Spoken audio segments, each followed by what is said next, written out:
Dear brothers and sisters in the Lord, प्रभु के प्रिय भाइयों और बहनों, today's verse for our meditation is taken from the book of Genesis 25:21. हमारे मनन के लिए आज का वचन उत्पत्ति 25 से 21 की पुस्तक से लिया गया है। The Lord was entreated of him. प्रभु ने उससे विनती की। In today's Old Testament reading, we have the story of the birth of Esau and Jacob. आज के पुराने नियम के पाठ में हमारे पास एसाव और याकूब के जन्म की कहानी है। Their birth. उनका जन्म, They are the grandchildren of Abraham. Way Abraham के पोते हैं। Earlier, Abraham and his wife Sarah had to wait until their old age to have a child. पहले अब्राहम और उनकी पत्नी सारा को संतान प्राप्ति के लिए बुढ़ापे तक इंतजार करना पड़ा था। God first spoke to Abraham when he was 75 years of old, परमेश्वर ने पहली बार अब्राहम से तब बात की जब वह 75 वर्ष का था, promising this childless couple that they would be the ancestors of a great nation. इस निसंतान दंपति से वादा किया कि वे एक महान राष्ट्र के पूर्वज होंगे। But it was 25 years before the promise was fulfilled and Sarah gave birth to the miracle child Isaac. लेकिन वादा पूरा होने में 25 साल लग गए और सारा ने चमत्कारी बच्चे इसहाक को जन्म दिया। And the miracle motive comes up several times in the Genesis history. Many places we can see this और miracle. चमत्कार का उद्देश्य उत्पत्ति के इतिहास में कई बार आता है। कई जगहों पर हम इस चमत्कार को देख सकते हैं। In today's story, आज की कहानी में we read that Isaac prayed to the Lord for his wife because she was a barren. Verse 21. And the Lord granted his prayer and his wife Rebecca conceived. हम पढ़ते हैं कि इसहाक ने अपनी पत्नी के लिए प्रभु से प्रार्थना की क्योंकि वह एक मां थी, और प्रभु ने उसकी प्रार्थना स्वीकार की और उसकी पत्नी रेबेका गर्भवती हुई। Same thing happens in the next generation. अगली पीढ़ी में भी यही हुआ। Isaac's son Jacob has several wives, but his favorite wife is Rachel. इसहाक के बेटे याकूब की कई पत्नियां हैं, लेकिन उसकी पसंदीदा पत्नी राहेल है। However, for many years she seems unable to have children हालांकि कई सालों से वह बच्चे पैदा करने में असमर्थ है, until finally the Lord hears her prayer and gives her the gift of his son Joseph. आखिरकार प्रभु उसकी प्रार्थना सुनते हैं और उसे अपने बेटे यूसुफ का उपहार देते हैं। Joseph turns out to be the savior of the whole family when the great famine comes upon the land. और जब देश में भयंकर अकाल पड़ता है तो यूसुफ पूरे परिवार का उद्धारकर्ता बन जाता है। Now the question is, अब सवाल ये है why कि is there this constant theme of barrenness followed by what seems like miraculous conception? माता पिता बनने के बाद चमत्कारी गर्भधारण की कहानी क्यों लगातार आती रहती है? What these incidents teach us? यह घटना हमें क्या सिखाती है? I believe that they are trying to tell us that the story of God's people Israel is not merely a story of human expertise and strength. मेरा मानना है कि वे हमें यह बताने की कोशिश कर रहे हैं कि ईश्वर के लोगों इजराइल की कहानी केवल मानवीय विशेषज्ञता और ताकत की कहानी It नहीं is the story of God's miraculous intervention in the history of the world. यह दुनिया के इतिहास में ईश्वर के चमत्कारी हस्तक्षेप की कहानी है। The world is going nowhere like the womb of Rebecca, it is barren. दुनिया रेबेका के गर्भ की तरह कहीं नहीं जा रही है। The womb of Rebecca, it is barren. यह बंजर है। The world is like that. दुनिया ऐसी ही है। And God created a world full of wonder, but human history has poisoned by sin. परमेश्वर ने आश्चर्य से भरी दुनिया बनाई, लेकिन मानव इतिहास पाप से विषाक्त हो गया है। And if we read the first few chapters of Genesis, और अगर हम उत्पत्ति के पहले कुछ अध्यायों को पढ़ें we can see sin in all its darkness and horror. तो हम पाप को उसके सभी अंधकार और भयावहता में देख सकते हैं। The world is going to be saved. It needs more than human expertise and wisdom. दुनिया को बचाया जाएगा, इसके लिए मानवीय विशेषज्ञता और बुद्धि से कहीं ज्यादा की जरूरत है। It needs a miraculous act of God to begin to put things right again. चीजों को फिर से सही करने के लिए परमेश्वर के चमत्कारी कार्य की जरूरत है। So what does God do? तो परमेश्वर क्या करता है? He does not perform an act of judgment like the flood or send a great military victory. वह बाढ़ की तरह न्याय का कार्य नहीं करता या कोई महान सैन्य विजय नहीं भेजता। He creates a new community, a people who will learn his ways so they can be of the light of the nation. वह एक नया समुदाय बनाता है, एक ऐसा समुदाय जो उसके मार्ग सीखेगा ताकि वे राष्ट्रों की ज्योति बन सकें। In later years, they came to see themselves as God's chosen people. बाद के वर्षों में वे खुद को परमेश्वर के चुने हुए लोगों के रूप में देखने लगे। But that never meant that God was only concerned for them and not the people around them. लेकिन इसका मतलब यह कभी नहीं था कि परमेश्वर केवल उनके बारे में चिंतित था और उनके आसपास के लोगों के बारे में नहीं। परमेश्वर सभी के बारे में चिंतित No, है। God's original promise to Abraham is, in you all the families of the earth will be blessed. परमेश्वर ने अब्राहम से जो वादा किया था वह यह है कि तुम्हारे द्वारा पृथ्वी के सभी परिवार धन्य होंगे। That is what we read in Genesis 12:3. यही हम उत्पत्ति 12:3 में पढ़ते हैं। So you and I stand in continuity with that promise today. इसलिए आप और मैं आज उस वादे के साथ निरंतरता में खड़े हैं। Our Lord Jesus Christ has come from the family of Abraham, and his gospel message has gone out to the whole world. हमारे प्रभु यीशु मसीह अब्राहम के परिवार से आए हैं और उनका सुसमाचार संदेश पूरी दुनिया में फैल गया है। The blessing promised to Abraham has spread throughout all the earth, just as God promised. Abraham को दिया गया आशीर्वाद पूरी धरती पर फैल गया है, ठीक वैसे ही जैसे परमेश्वर ने वादा किया था। And God has called the church to carry on the work of spreading the light and love of God everywhere we और go. परमेश्वर ने कलीसिया को बुलाया है कि वह हर जगह परमेश्वर के प्रकाश और प्रेम को फैलाने का काम जारी रखे जहां हम जाते And हैं। as we love others in the name of Jesus, and as we spread the gospel and invite others to follow और जब Jesus, हम यीशु के नाम पर दूसरों से प्रेम करते हैं और जब हम सुसमाचार फैलाते हैं और दूसरों को यीशु का अनुसरण करने के लिए आमंत्रित करते then हैं, we are taking our place in that great plan of God that started nearly 4,000 years ago when wrinkled old Sarah had a baby and called him Isaac. तो हम परमेश्वर की उस महान योजना में अपना स्थान ले रहे हैं जो लगभग 4000 साल पहले शुरू हुई थी, जब झुर्रियों वाली बूढ़ी सारा ने एक बच्चे को जन्म दिया और उसका नाम इसहाक रखा। But sometimes that work seems to hit a roadblock. लेकिन कभी-कभी ऐसा लगता है कि यह काम एक बाधा बन जाता है। Sometimes churches seem to stagnate and get stuck in ruts. कभी-कभी चर्च स्थिर हो जाते हैं और एक ही रास्ते पर अटक जाते हैं। Sometimes we focus inward on our own survival or our own life, and we don't look out in love to the world God wants to bless through us. कभी-कभी हम अपने अस्तित्व या अपने जीवन पर ध्यान केंद्रित करते हैं और हम उस दुनिया के प्रति प्रेम से नहीं देखते जिसे परमेश्वर हमारे माध्यम से आशीर्वाद देना चाहता है। Sometimes we forget the call to go out and make new disciples, कभी-कभी हम बाहर जाकर नए शिष्य बनाने के आह्वान को भूल जाते हैं and we come up with all sorts of sophisticated reasons why evangelism is not such a good idea after all. और हम सभी प्रकार के जटिल कारणों के साथ आते हैं कि आखिरकार सुसमाचार प्रचार इतना अच्छा विचार क्यों नहीं है। And sometimes churches are consumed by conflict. और कभी-कभी चर्च संघर्ष से ग्रसित हो जाते हैं। Conflict in denominations or at the local level as flawed and imperfect human beings being their insecurities and power struggles in the church with them. संप्रदायों में संघर्ष स्थानीय स्तर पर होता है क्योंकि दोषपूर्ण और अपूर्ण मनुष्य अपनी असुरक्षाओं और चर्च में सत्ता संघर्ष के कारण चर्च में रहते हैं। And what do we do when we hit a roadblock like this? और जब हम इस तरह की बाधा का सामना करते हैं तो हम क्या करते हैं?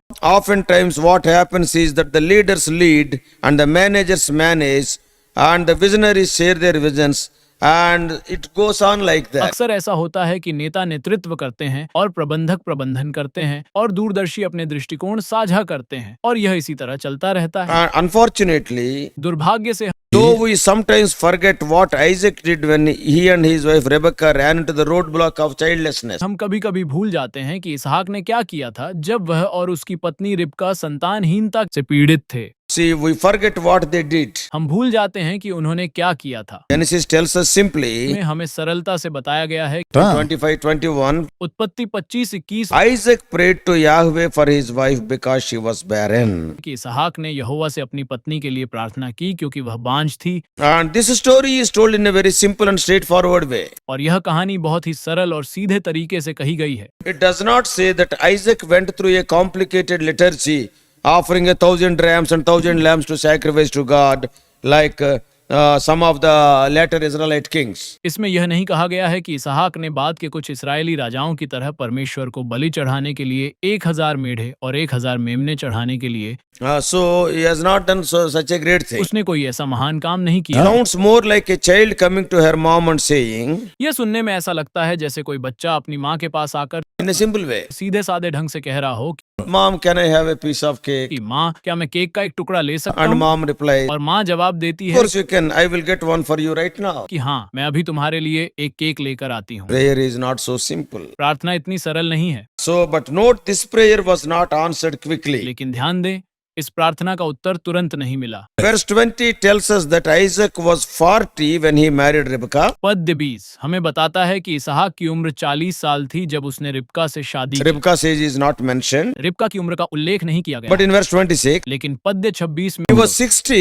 when Esau and Jacob were born. में जब एसाव और याकूब का जन्म हुआ तब वह 60 वर्ष So, का था। given the probability of a couple of years of trying before he started praying prayer, इसीलिए प्रार्थना शुरू करने से पहले कुछ वर्षों तक प्रयास करने की संभावना को देख। In other words, दूसरे शब्दों में, అంటే after marriage, after 20 years, they got the children. विवाह के बाद 20 वर्षों के बाद उन्हें बच्चे हुए। After marriage, विवाह के बाद probably they must have waited 1 or 2 years. संभवतः उन्हें 1 या 2 वर्ष प्रतीक्षा करनी पड़ी And होगी। there is no traces of Rebecca becoming pregnant. Rebecca के गर्भवती होने का कोई संकेत नहीं है, But కానీ they started praying. लेकिन उन्होंने प्रार्थना करना शुरू कर After दिया। 20 years, she conceived. 20 साल बाद वह गर्भवती हो What गई। does it mean? इसका क्या मतलब है? Almost 18 years of praying without giving up. बिना हार माने प्रार्थना करते हुए लगभग 18 साल। I am reminded of the time when Jesus told his disciples the story of the widow and the unjust judge. मुझे वह समय याद आता है जब यीशु ने अपने शिष्यों को विधवा और अन्यायी न्यायाधीश की कहानी सुनाई थी।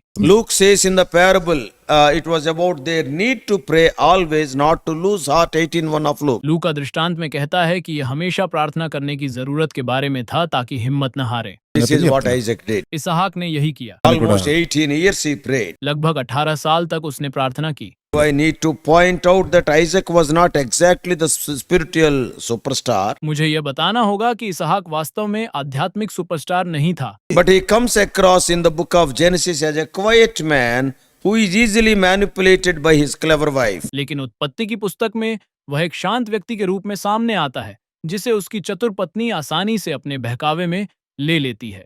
We can see that Rebecca is a very clever wife कि रिबका एक बहुत ही चतुर महिला है and Isaac is a very quiet man. और इसहाक एक बहुत ही शांत व्यक्ति है। Later on in the next chapter, she devises a plan to make sure the younger son Jacob, who is her favorite, gets the paternal blessings from Isaac rather than his favorite Esau, the older son. अगले अध्याय में आगे चलकर वह यह सुनिश्चित करने के लिए एक योजना बनाती है कि उसका छोटा बेटा याकूब, जो उसका पसंदीदा है, उसे अपने बड़े बेटे एसाव की बजाय इसहाक से पैतृक आशीर्वाद मिले। And apparently she knew her husband well.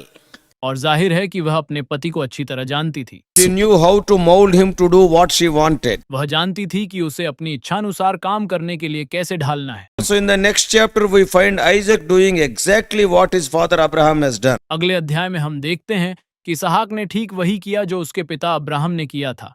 He went to live in a foreign country for a while in a time of famine. वह अकाल के समय में कुछ समय के लिए विदेश में रहने चला गया, But he was afraid of the locals would kill him and steal his wife. लेकिन उसे डर था कि स्थानीय लोग उसे मार डालेंगे और उसकी पत्नी को चुरा लेंगे। So he asked her to pretend she was his sister. इसलिए उसने उससे कहा कि वह उसकी बहन होने का दिखावा करे। So he is not a spiritual superstar. इसीलिए वह आध्यात्मिक सुपरस्टार नहीं है। That is just Isaac who likes a quiet life and enjoys taking his older boy out trout fishing or something like that to get him food. वह सिर्फ इसहाक है जो शांत जीवन पसंद करता है और अपने बड़े लड़के से बात करना पसंद करता है, ट्राउट मछली पकड़ना या ऐसा कुछ करना जिससे उसे खाना मिल सके। You get me some meat. तुम मेरे लिए कुछ मांस ले आओ। I want to be frank here. मैं यहाँ स्पष्ट होना चाहता हूँ। In the Bible, God does not seem to be picky about whose prayers he hears. Bible में ऐसा प्रतीत होता है कि परमेश्वर इस बारे में बहुत ज्यादा नहीं सोचता कि वह किसकी प्रार्थना सुनता है।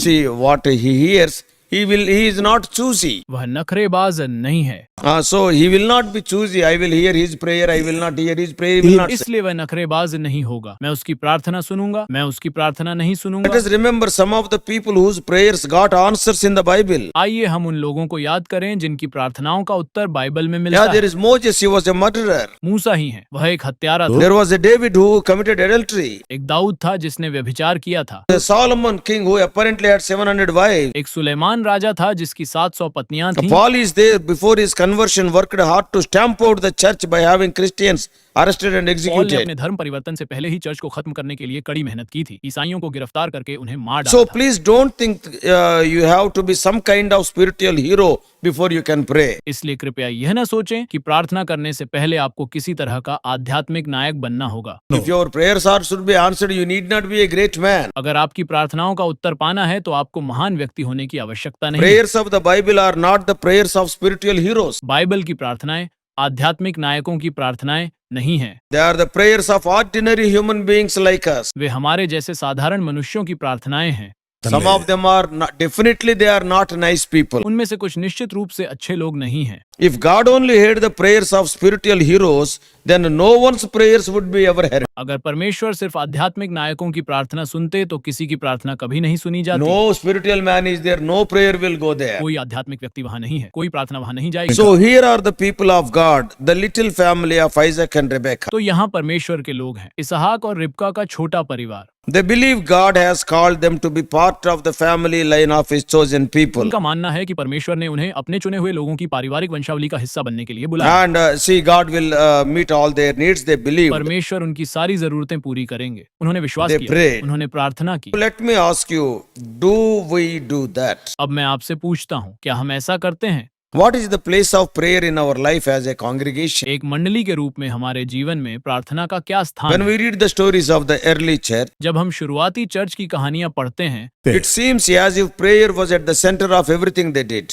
तो ऐसा लगता है कि प्रार्थना उनके हर काम के केंद्र में थी। I'm not just talking about the formal or liturgical prayer, the sort of thing we do on Sunday mornings. मैं सिर्फ औपचारिक या धार्मिक प्रार्थना की बात नहीं कर रहा हूँ। रविवार की सुबह हम जो करते हैं, I am thinking about the prayer, the day of Pentecost, मैं पिंतेकुस्त के दिन के बारे में सोच रहा हूँ, when they had been meeting for a long period of prayer together over a 10-day period. जब वे 10 दिनों की अवधि में एक साथ प्रार्थना के लिए लंबे समय तक मिलते रहे थे। Then the Holy Spirit fell on them, फिर पवित्र आत्मा उन पर उतरा and the explosive growth of early church began. और प्रारंभिक चर्च की विस्फोटक वृद्धि शुरू हुई। I am thinking about the times in Acts when they are being hauled before the ruling council and reprimanded for preaching the message of Jesus.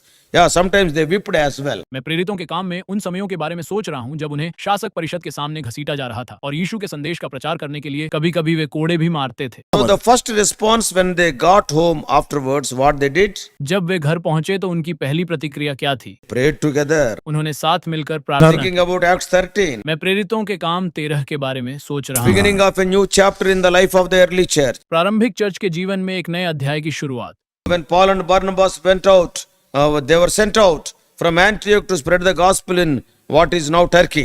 जब पौल और बरनबास को अंताकिया से बाहर भेजा गया ताकि वे उस जगह सुसमाचार फैला सकें जो अब तुर्की है। How did it begin? इसकी शुरुआत कैसे हुई? Meeting together for a long period of prayer and fasting. जब वे प्रार्थना और उपवास की लंबी अवधि के लिए एक साथ मिल रहे थे। Prayer is not just about getting what we want from God. इसलिए प्रार्थना का मतलब सिर्फ यह नहीं है कि हम परमेश्वर से जो चाहते हैं वह पा लें। Of course, in Isaac and Rebekah's case, इसहाक और रिबका के मामले में भी यही हुआ। that is exactly what it was about, having the children they longed for. ये ठीक वैसा ही था जैसे कि वे बच्चे चाहते थे। The main benefit of prayer is that it draws us closer to God who made us and who longs for us to know Him better. प्रार्थना का मुख्य लाभ ये है कि ये हमें उस ईश्वर के करीब ले जाती है जिसने हमें बनाया है और जो चाहता है कि हम उसे बेहतर तरीके से जानें, उसे बेहतर तरीके से जानें। When we pray together, जब हम साथ मिलकर प्रार्थना करते it's an हैं, honest prayer. जब यह एक ईमानदार प्रार्थना It होती draws है, us closer to each other also as well. तो ये हमें एक दूसरे के और भी करीब ले आती है। So, but prayer is not only important for us as a community. लेकिन प्रार्थना सिर्फ हमारे लिए ही नहीं बल्कि एक समुदाय के तौर पर भी महत्वपूर्ण है। See, not only as a communal prayer, but individually also prayer is important. सिर्फ सामूहिक प्रार्थना के तौर पर ही नहीं बल्कि व्यक्तिगत तौर पर भी प्रार्थना महत्वपूर्ण है। Sometimes as individuals we hit barren times in our life. कई बार व्यक्तिगत तौर पर हम अपने जीवन में मुश्किल समय का सामना करते हैं, At all. कोई फल नहीं। All the joy seems to be have drained away and nothing seems to be working out the way we want it to do. जब सारी खुशियां खत्म हो जाती हैं और कुछ भी वैसा नहीं होता जैसा हम चाहते थे। At times like that, it can make a huge difference to turn to God and pray. ऐसे समय में परमेश्वर की ओर मुड़ना और प्रार्थना करना बहुत बड़ा अंतर ला सकता है। Remember, as we have seen already, जैसा कि हम पहले ही देख चुके हैं, you need not be a spiritual superstar to do this. ऐसा करने के लिए आपको आध्यात्मिक सुपरस्टार होने की जरूरत नहीं है। Isaac prayed to Yahweh for his wife because she was a barren. Verse 21, and Yahweh granted his prayer and his wife conceived. इसहाक ने यहोवा से अपनी पत्नी के लिए प्रार्थना की क्योंकि वह बांझ थी। पद 21। और यहोवा ने उसकी प्रार्थना स्वीकार की और उसकी पत्नी गर्भवती हुई। Isaac prayed. इसहाक ने प्रार्थना की। Ready to learn from his example. क्या हम उनके उदाहरण से सीखने के लिए तैयार हैं? Yeah, we have to learn. अब हमें सीखना होगा लिया And का, we must know how to pray. और हमें जानना होगा कि प्रार्थना कैसे करनी है। Let us pray. आइए हम प्रार्थना करें। Loving Heavenly Father. प्यारे स्वर्गीय पिता प्रभु, Lord, there are not many super spiritual stars in the Bible. Bible में बहुत से सुपर आध्यात्मिक सितारे नहीं हैं। Oh Lord, they are ordinary people. Hey Prabhu, way They साधारण are लोग हैं। having their own failure. वे अपनी असफलताओं का सामना कर रहे हैं। Even great men of God were having, oh Lord, so many failures. परमेश्वर के महान लोगों को भी बहुत असफलताएं मिली थीं, They depended on the weapon prayer. लेकिन वे प्रार्थना के हथियार पर निर्भर थे। As common people, they came and prayed, and you answered. आम लोगों की तरह वे आए और प्रार्थना की और आपने उत्तर You दिया। are not the respecter of person. आप किसी का सम्मान नहीं करते। When we humble ourselves and pray, they are going to answer. जब हम खुद को नम्र बनाते हैं और प्रार्थना करते हैं तो वे उत्तर देते हैं। Isaac prayed. इसहाक ने प्रार्थना की। Bible, David prayed. बाइबल में दाऊद ने प्रार्थना की। Moses prayed. मूसा ने प्रार्थना की। Zacchaeus prayed. हिजकिय्याह ने प्रार्थना की। Lord, Paul prayed. पौल ने प्रार्थना Peter की। prayed. पीटर ने प्रार्थना की। Ordinary people. वे साधारण लोग हैं। Oh Lord, later they became great. हे प्रभु, बाद में वे महान Oh बने। Lord, help us to pray. हे प्रभु, हमें प्रार्थना करने में मदद The करें। wonderful weapon given to us. ये हमें दिया गया अद्भुत हथियार है, Not only as a community, but individually also. न केवल एक समुदाय के रूप में बल्कि व्यक्तिगत रूप से भी। If you want to remove our barrenness, if we want to be fruitful, we have to pray. यदि आप हमारी बांझपन को दूर करना चाहते हैं, यदि हम फलदायी बनना चाहते हैं, तो हमें प्रार्थना करनी होगी। Teach us how to pray. हमें सिखाएं कि प्रार्थना कैसे करें। We do pray in the prayer hearing and prayer answering name of our Lord and Savior Jesus Christ. हम अपने प्रभु और उद्धारकर्ता यीशु मसीह के नाम पर प्रार्थना करते हैं, जो प्रार्थना सुनता है और प्रार्थना का उत्तर देता है। Amen. परमेश्वर आप सबको आशीष दे। और भी अधिक आत्मिक संदेशों के लिए John Victor Hindi messages channel को सब्सक्राइब कीजिए।